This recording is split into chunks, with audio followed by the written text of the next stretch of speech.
Break બાદ વાત કરીએ તો કનુભાઈ દેસાઈ દ્વારા કોળી સમાજ વિશે ટિપ્પણી કરવા મુદ્દે સુરેન્દ્રનગર કોળી સમાજ પર રોષ ભભૂક્યો છે, જેને પગલે કોળી સમાજ દ્વારા કનુભાઈ દેસાઈના નિવેદનને લઈને મત દ્વારા તેનો જવાબ આપવાનો આગેવાનો દ્વારા આગ્રહ કરાયો છે। મતદાનના દિવસે કોળી સમાજ ભાજપને જવાબ આપશે, જેની રણનીતિ ઘડવામાં આવશે।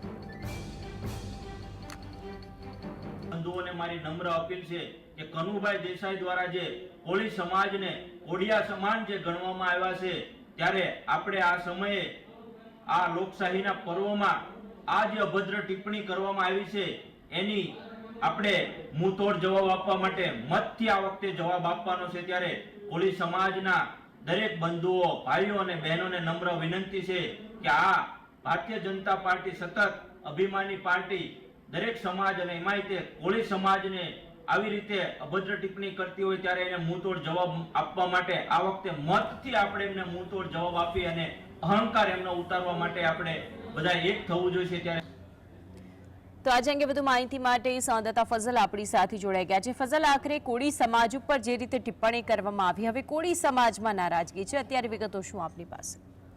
જી, જો ચોક્કસથી વાત કરવામાં આવે તો જે ભાજપના નેતા કનુભાઈ દેસાઈ છે તેમના દ્વારા કોળી સમાજ ઉપર ટીકા ટિપ્પણીઓ કરવામાં આવી છે। જાહેર સભા દરમિયાન જે કનુભાઈ દેસાઈ છે તેમના દ્વારા નિવેદન આપવામાં આવ્યું છે કે કોળિયા ચૂંટાય અને ધોળિયા ચૂંટાય એ પ્રકારનું નિવેદન આપવામાં આવ્યું છે, જેને લઈને જે સુરેન્દ્રનગર કોળી સમાજ છે તેમાં રોષ જોવા મળી રહ્યો છે।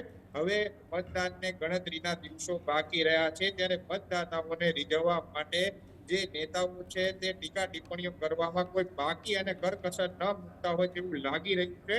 ત્યારે ખાસ કરીને સુરેન્દ્રનગરની બેઠકની જો વાત કરવામાં આવે તો આ બેઠક ઉપર તળપદા કોળી સમાજ અને ઠાકોર સમાજનું સૌથી મોટું પ્રભુત્વ રહેલું છે। ત્યારે આ કોળી સમાજ અને ઠાકોર સમાજ હાલ નારાજગી વ્યક્ત કરી રહ્યું છે। કનુભાઈ દેસાઈ દ્વારા કે જે ભાજપના પીઢ નેતા ગણવામાં આવે છે તેમના દ્વારા જાહેર સભા સંબોધન દરમિયાન એવું એક નિવેદન આપવામાં આવ્યું હતું કે કોળિયા ચૂંટાય અને ધોળિયા ચૂંટાય। આ અંગેના નિવેદનને લઈ અને સુરેન્દ્રનગર જિલ્લા કોળી સમાજમાં રોષ જોવા મળી રહ્યું છે। 7 મેના રોજ જે લોકસભાની ચૂંટણીનું મતદાન યોજાવાનું છે તેમાં તે પોતે કોળી સમાજના આગેવાનો અને નેતાઓ દ્વારા અને લોકોને જે કોળી સમાજના લોકો છે તેમને અપીલ કરવામાં આવી છે કે આ જે બફાટ છે તેનો જવાબ મતદાનથી આપવા અંગેની છે તે કોળી સમાજના નેતાઓ અને આગેવાનોએ કોળી મતદાતાઓને અપીલ કરી છે।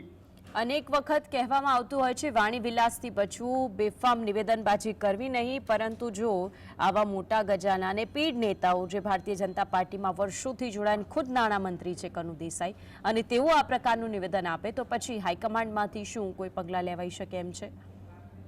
હજી જો ચોક્કસથી વાત કરવામાં આવે તો અવારનવાર વારંવાર પહેલા પરસોત્તમ રૂપાલા હોય, રાહુલ ગાંધી હોય કે અન્ય કોઈ પીઢ નેતા હોય, હવે કનુભાઈ દેસાઈએ પણ સમાજ ઉપર ટિપ્પણી કરવામાં કોઈ કસર ન મૂકી હોય તે પ્રકારનો છે તે નિવેદન સામે આવી રહ્યા છે। લોકસભાની ચૂંટણી છે તે જાણે સમાજને ટાર્ગેટ કરી અને આવા પ્રકારના નેતાઓ દ્વારા નિવેદનો આપવામાં આવતા હોવાનું સતત સામે આવ્યું છે। 7 મેના રોજ મતદાન યોજાવાનું છે। જે નેતાઓ છે, પીઢ નેતાઓ છે, તે પણ આવા બફાટ કરતા હોય તેવા પ્રકારના કિસ્સાઓ પણ આ લોકસભાની ચૂંટણીના પ્રચાર દરમિયાન છે તે સામે આવ્યા છે।